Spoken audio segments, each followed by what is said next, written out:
অভিবাসন সেবার মান বাড়াচ্ছে মালয়েশিয়া। দেশটি অভিবাসন সেবার মান বাড়াতে নতুন করে দুটি উল্লেখযোগ্য উদ্যোগ নিয়েছে। এর ফলে এ খাতের সেবার মান আরও গতিশীল হবে।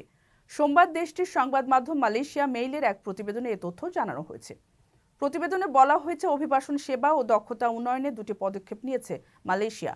এর একটি হলো online special pass system ESP এবং অন্যটি হলো ইমিগ্রেশন পরিষেবার উন্নয়ন। ইএসপি ব্যবস্থার প্রধান লক্ষ্য হলো কাউন্টারে ভিড় কমানো এবং বিশেষ পাসের জন্য আবেদনের প্রক্রিয়াকে আরও গতিশীল করা।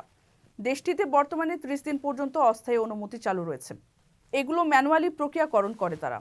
মালয়েশিয়ার স্বরাষ্ট্রমন্ত্রী দাতুক সেরি সাইফুদ্দিন নাসুশন ইসমাইল বলেন, এ পদ্ধতি আবেদনকারীদের কঠোরভাবে যাচাই বাছাই নিশ্চিত করার সঙ্গে সঙ্গে কাউন্টারগুলোতে কাজের চাপ কমিয়ে দেবে। তিনি বলেন, গত বছর ইমিগ্রেশন বিভাগ 1,39,344টি বিশেষ পাস জারি করা হয়েছে। এছাড়া চলতি বছরের অক্টোবর পর্যন্ত আরও 1,19,019টি পাস ইস্যু করা হয়েছে। কাউন্টারে প্রায় অর্ধেক লেনদেন এই আবেদনগুলোর সঙ্গে জড়িত।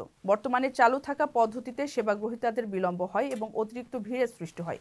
ফলে নতুন ইএসপি প্ল্যাটফর্ম আবেদনকারীদের তাদের সমস্যার সমাধান অনলাইনে দিবে। কারো কাছে স্বপ্ন পূরণ, কারো আনন্দের উপলক্ষ, আবার কারো জীবন পাল্টে দেওয়ার মুহূর্ত, কখনো জীবন বাঁচাতে সর্বোচ্চ গতিতে উড়ে চলা, কারো আবেগের শেষ মুহূর্ত, আপনজনের শেষ বিদায়ে শামিল হওয়া। এমন সব ইচ্ছে পূরণে সর্বনিম্ন ভাড়ায় দ্রুতগতির বাহন প্রবাসীর হেলিকপ্টার। আপনার প্রয়োজনে যোগাযোগ করুন আমাদের হটলাইনে।